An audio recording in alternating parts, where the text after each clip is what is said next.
안녕하세요. 닥톡 네이버 지식인 상담한 의사 박찬생입니다. 원래 틱이 있던 자녀가 눈꺼풀을 계속 파르르 떠는 증상을 보여서 이 역시 틱 증상 때문인지 걱정되어 문의하신 것으로 사료되는데요. 먼저 말씀드리고 싶은 것은 이 눈꺼풀 떨림이 틱 증상의 한 형태일 가능성도 있고 단순한 근육 경련일 가능성도 모두 있다는 점입니다. 틱의 경우에는 본인 의지와 관계없이 반복적으로 나타나고 잠시 참을 수는 있지만 오래 억제하기는 어렵습니다. 그리고 긴장하거나 스트레스를 받을 때 심해지는 특징이 있습니다. 그리고 틱 증상은 한 부위에서 다른 부위로 이동하기도 합니다. 반면에 우리가 흔히 겪는 눈꺼풀 떨림, 즉 근육의 미세한 경련은 피로, 수면 부족, 스트레스, 눈의 과사용과 관련이 많은데요.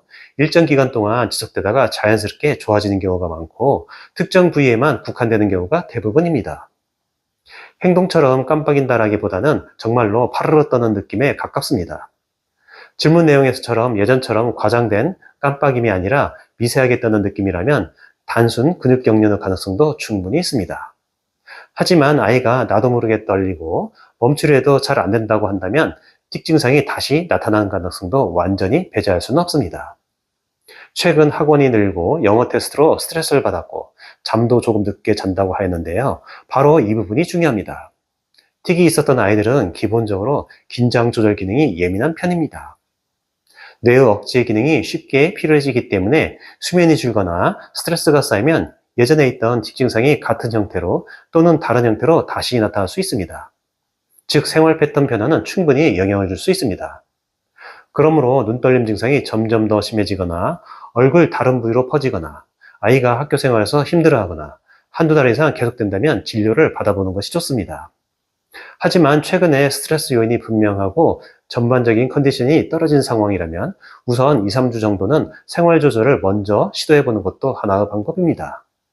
수면 시간을 30분에서 1시간 정도 앞당기고 자기 전 스마트폰이나 영상 노출을 줄이고 가능하다면 학원 스케줄을 잠시 줄여주는 것도 좋겠습니다. 무엇보다 중요한 것은 아이에게 그만해 또 시작이네 라고 지적하지 않는 것입니다. 틱은 지적할수록 악화되기 쉽습니다. 아이의 긴장을 낮춰주는 것이 무엇보다 중요해 보이는 시점입니다. 한의학적으로 보면 이런 경우는 대개 긴장이 누적되고 자율신경이 과각성된 상태로 이해합니다. 그래서 신경계의 흥분을 낮추고 수면의 질을 회복시키고 몸의 긴장을 완화해주는 방향으로 치료를 접근합니다. 특히 증상이 막 다시 올라오기 시작하는 초기 단계라면 비교적 수월하게 안정되는 경우도 적지 않습니다. 이와 같은 내용을 참고하셔서 지금 단계에서는 지나치게 불안하기보다는 최근 생활 리듬을 먼저 점검해 보시고 2, 3주 정도 경과를 관찰해 보시기 권합니다. 다만 부모님께서 예전 틱이 다시 시작된 느낌이라고 직감하신다면 그때는 미루지 말고 진료를 받아보는 것이 좋겠습니다. 틱은 조기에 개입할수록 치료가 잘 됩니다. 그리고 무엇보다 중요한 것은 아이를 불안하게 만들지 않는 것입니다. 부모님의 차분함이 아이에게 가장 큰 치료가 됩니다. 다소나마 도움이 되시길 바랍니다. 감사합니다.